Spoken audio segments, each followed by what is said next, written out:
What happens when a judge makes a decision that turns everyone's expectations upside down? The father collapsed to his knees in the courtroom, tears streaming down his face as he begged Judge Frank Caprio, "Please, Your Honor, my son made a mistake. Don't destroy his future." Standing across from them was Detective Michael Romano, a 25-year veteran of the Providence Police Department, his arms crossed, jaw clenched. "Your Honor, this punk has been terrorizing our neighborhood for months. Enough is enough." What Judge Caprio said next would silence the entire courtroom and change how the world sees justice forever. "Detective Romano," Judge Caprio said, his voice cutting through the tension like a knife, "I've heard your concerns, but before I make my decision, I want everyone in this courtroom to understand something." The silence was deafening. Nobody knew what was coming next. But how did we get to this explosive moment? Let's go back to where it all began. It was a typical Tuesday morning in Providence Municipal Court when 17-year-old Tony Benedetto was brought in shackles for his third offense of vandalism and disturbing the peace. His father, Marco Benedetto, a hard-working construction worker who had emigrated from Italy 30 years ago, sat in the gallery with his hands clasped so tightly his knuckles were white. Detective Romano had been tracking the Benedetto case for months. The teenager had spray-painted over a dozen storefronts in Federal Hill, broken windows at a local pizzeria, and caused thousands of dollars in damage to the very neighborhood where his grandfather had built a life decades earlier. "This isn't just about property damage, Your Honor," Detective Romano had argued in his pre-trial report. "This kid is destroying the heart of our Italian-American community, the same streets his own family helped build." Judge Frank Caprio, known throughout Providence as the People's Judge, had built his reputation on something rare in the American justice system: understanding the human story behind every case. At 79 years old, he had seen thousands of young people stand before his bench. But something about the Benedetto case bothered him deeply. As Tony stood before the bench that morning, Judge Caprio noticed something the detective reports had missed. The boy's hands were shaking, not from fear, but from withdrawal. His eyes were bloodshot, his skin pale, and he kept glancing nervously toward the gallery where his father sat. "Mr. Benedetto," Judge Caprio began, "you've been before my court twice before. Each time you've promised to change. Each time you've come back. What's different about today?" Tony opened his mouth to speak, but no words came out. Detective Romano stepped forward impatiently. "Your Honor, this kid doesn't respect authority. He doesn't respect his own community. We need to send a message." But Judge Caprio raised his hand, silencing the detective. "I'm talking to the defendant, Detective Romano. Please step back." What nobody in that courtroom knew yet was that Judge Caprio had done something unprecedented the night before. He had driven to Federal Hill himself, walked the streets Tony had vandalized, and talked to every shop owner, every neighbor, every person whose life had been affected by this teenager's actions. And what he discovered would change everything. Mrs. Sofia Torino, the 83-year-old owner of the pizzeria Tony had targeted, had told Judge Caprio something that made his blood run cold. "Judge, that boy's not bad. He's sick. I've seen him behind the dumpster, throwing up, shaking like a leaf. Someone's been giving him drugs, and he's been stealing to pay for them." Judge Caprio had spent 4 decades on the bench, but he had never felt the weight of a decision like this. Here was a young man caught between addiction and crime, a detective demanding justice, a father pleading for mercy, and a community torn between anger and compassion. "Tony," Judge Caprio said gently, "I want you to look at your father. Do you see the pain in his eyes?" The courtroom was so quiet you could hear a pin drop. Tony slowly turned toward his father, and for the first time that morning, tears began to stream down his face. "Your Honor," Tony whispered, "I didn't mean for it to go this far. I couldn't stop." Detective Romano's jaw clenched even tighter. "Your Honor, addiction is not an excuse for destroying other people's property. If we don't punish him now, he'll never learn." But Judge Caprio had heard enough. He stood up from his bench, something he rarely did during proceedings, and walked around to stand directly in front of Tony and his father. "Detective Romano," he said, turning to face the veteran officer. You've served this community faithfully for 25 years. You've seen crime, you've seen violence, you've seen the worst of humanity. But have you ever seen what happens when someone gets a second chance they truly deserve? The detective shifted uncomfortably. Your Honor, with respect, this kid has already had 2 chances. You're right, Judge Caprio nodded. But those weren't real chances. Those were warnings. What I'm about to offer is something completely different. The tension in the courtroom was unbearable. Michael Benedetto was still on his knees. His son was trembling. Detective Romano looked like he was about to explode. And Judge Caprio was about to make the most controversial decision of his career. Before I announce my decision, Judge Caprio said, turning to address the packed courtroom, I want everyone here to understand something about justice. Justice isn't just about punishment. It's about understanding why people make the choices they make and giving them the tools to make better choices. He walked back to his bench, but remained standing. Detective Romano, you want to see this young man punished. I understand that. The community wants to see consequences for his actions. I understand that too. But punishment without understanding is just revenge. Subscribe to this channel right now and hit that notification bell. You need to see how this story ends because what Judge Caprio decides next will shock you to your core. Judge Caprio looked directly at Tony. Young man, I'm going to tell you something that Detective Romano might not want to hear, but it's the truth. You're not a criminal. You're a victim. You're a victim of addiction, you're a victim of circumstance, and you're a victim of a system that failed to help you when you needed it most. Detective Romano could barely contain himself. Your Honor, this is exactly the wrong message to send. This kid needs to face consequences. Oh, he will face consequences, Judge Caprio replied, his voice gaining strength. But they're going to be consequences that actually help him, not consequences that destroy him. The judge pulled out a folder from his desk, one that Detective Romano had never seen before. Detective, 3 months ago, I started a new program in conjunction with the Providence Community Health Center. It's called Second Chance Providence, and it's designed specifically for young people caught between addiction and crime. Detective Romano's expression began to change. This wasn't what he had expected. Tony Benedetto, Judge Caprio announced formally, you are hereby sentenced to 18 months of mandatory drug rehabilitation, 200 hours of community service to be performed specifically in the neighborhoods you damaged, and you will personally apologize to every business owner affected by your actions. The courtroom erupted in murmurs. This wasn't the harsh sentence Detective Romano had wanted, but it wasn't the lenient dismissal he had feared either. But Judge Caprio wasn't finished. Furthermore, he continued, raising his voice to quiet the courtroom, you will be paired with a mentor from our Italian-American community who will work with you one-on-one for the next 2 years. And Detective Romano. The detective straightened up. Yes, Your Honor? I'm asking you to be that mentor. The silence that followed was deafening. Detective Romano's mouth fell open. Michael Benedetto stopped crying and looked up in shock. Tony's eyes went wide with disbelief. Your Honor, Detective Romano stammered. I don't understand. Judge Caprio smiled for the first time that day. Detective, you know this community better than anyone.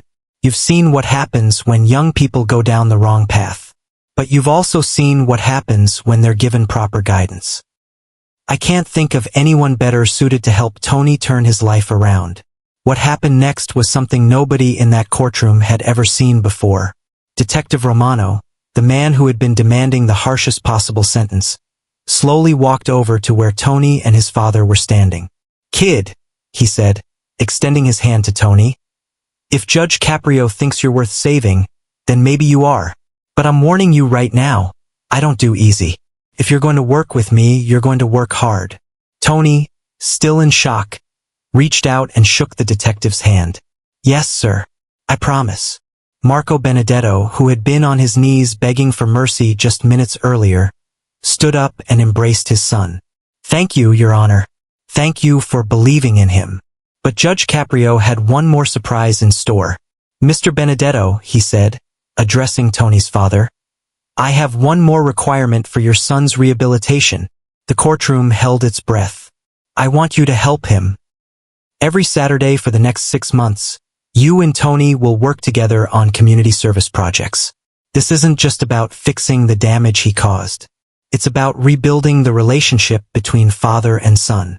Tears began flowing again, but this time they were tears of hope rather than desperation. Judge Caprio returned to his seat and looked out at the packed courtroom. Ladies and gentlemen, today you've witnessed something that doesn't happen very often in our justice system.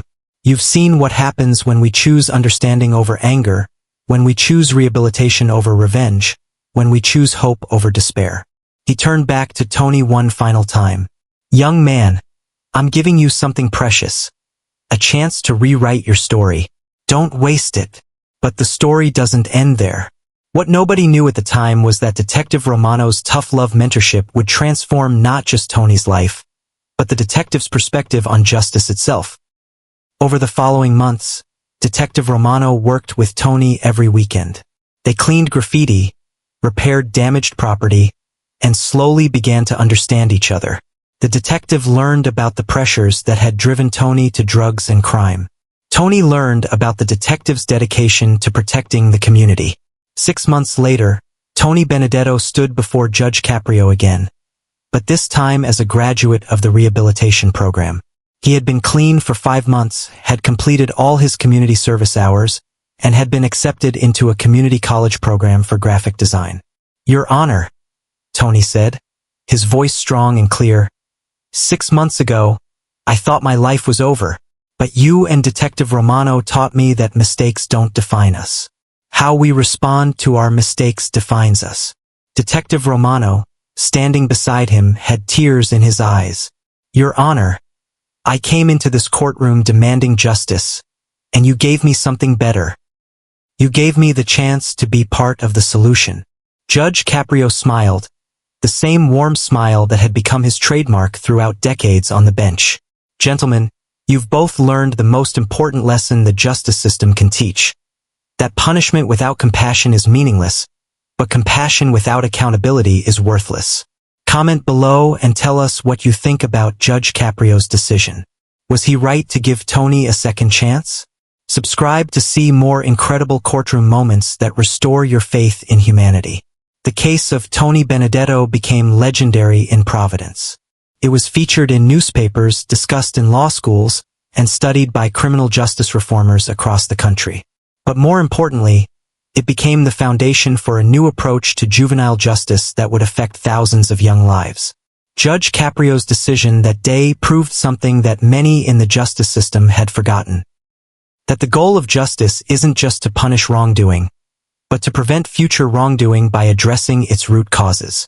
2 years later, Tony Benedetto graduated from community college with honors and got a job at a local graphic design firm. His first project? Designing a mural for the same pizzeria he had once vandalized, this time with Mrs. Torino's blessing. Detective Romano, inspired by his experience mentoring Tony, started a non-profit organization that pairs police officers with at-risk youth throughout Rhode Island.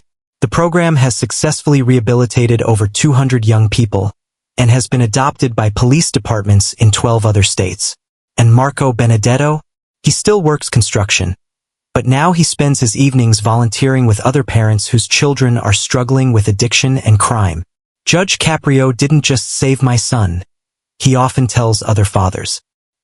He taught me how to be a better father. Judge Frank Caprio's decision in the Benedetto case became more than just a moment of courtroom drama.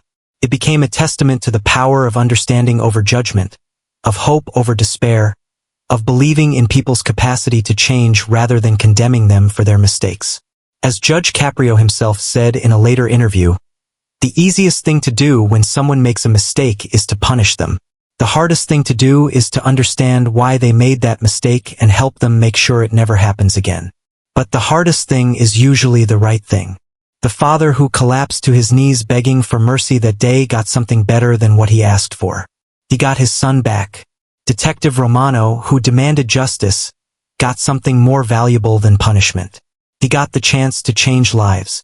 And Tony Benedetto, who seemed destined for a life of crime and addiction, got the most precious gift of all.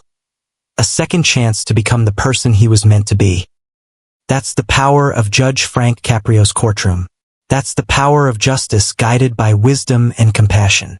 And that's why, years later, people still talk about the day a father's desperate plea for mercy became a moment that changed 3 lives forever.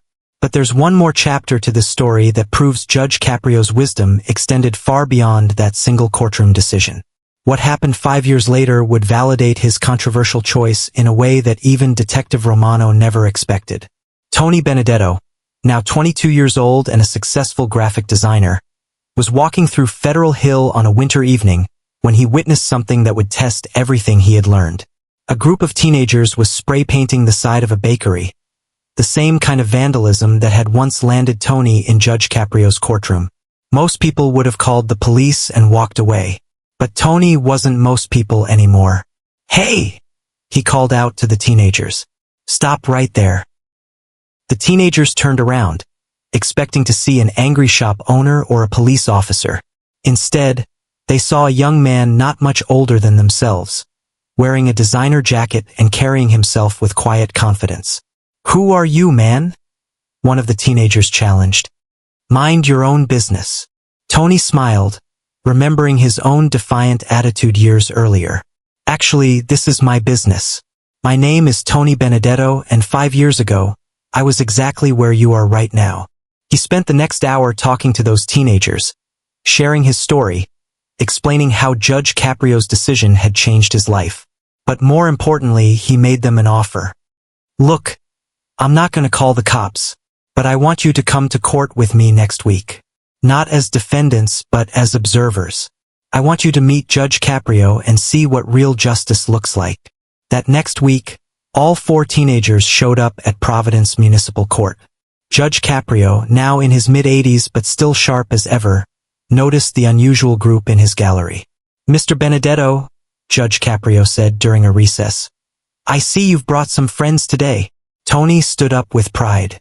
"Your Honor, these young men were about to make the same mistakes I made 5 years ago. I thought they should see how a real judge handles justice."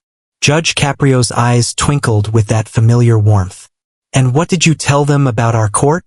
"I told them that this is the only place in the world where making a mistake doesn't define your future. Where a judge actually cares more about helping people than punishing them." One of the teenagers, a 16-year-old named Marcus, raised his hand nervously. "Judge, sir, can I ask you something?" Judge Caprio nodded. "Of course, son. Why did you help Tony instead of just throwing him in jail?" "My friends say all judges just want to lock people up." Judge Caprio leaned back in his chair, considering the question carefully. "Marcus, let me ask you something. If your little brother fell off his bike and scraped his knee, would you yell at him for falling? Or would you help him get back up?" "I'd help him get back up, obviously." "Exactly. Because you understand that falling doesn't mean he's a bad person who can't learn to ride. It means he needs guidance to do better. That's all most young people need when they make mistakes. Not punishment, but guidance." Detective Romano, who had become a regular observer of Judge Caprio's court proceedings, stood up from the back of the courtroom. "Your Honor, if I may add something?" "Of course, Detective." Romano walked toward the front of the courtroom, and Tony could see that the years of mentoring had softened the detective's approach, though his dedication remained unwavering. "Boys," Detective Romano said, addressing the teenagers directly, 5 years ago, I wanted Judge Caprio to throw Tony in jail. I thought that was justice. But Judge Caprio taught me something I'll never forget. The difference between justice and revenge." He pointed to Tony. "Look at this young man. 5 years ago, he was destroying property, breaking the law, hurting his community.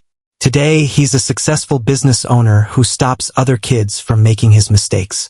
That's what real justice looks like." Marcus, clearly moved by what he was hearing, spoke up again. "Mr. Detective, what would have happened if the judge had just sent Tony to jail?" Detective Romano's expression grew serious. "Honestly, Tony probably would have come out angrier, with connections to real criminals and no hope for his future.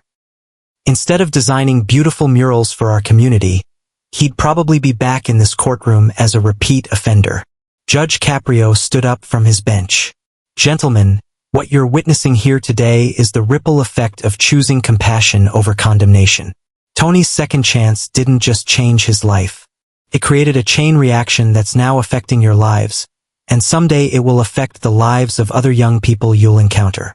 What happened next surprised everyone, including Tony. Marcus stepped forward and addressed Judge Caprio directly. Your Honor, I want to make a deal with you. Judge Caprio raised an eyebrow. What kind of deal, son? The bakery we were tagging last week, we want to fix it. But more than that, we want to start a program like Tony did. We want to catch kids before they make the mistakes we almost made. The courtroom fell silent. Here was a teenager who hadn't even been arrested, volunteering to take responsibility and become part of the solution. Detective Romano looked at Judge Caprio with amazement. Your Honor, in 30 years of law enforcement, I've never seen anything like this. Judge Caprio smiled, that warm smile that had become legendary throughout Providence. Detective, this is what happens when young people see that adults actually believe in their potential instead of just focusing on their problems. Tony stepped forward, his voice filled with emotion.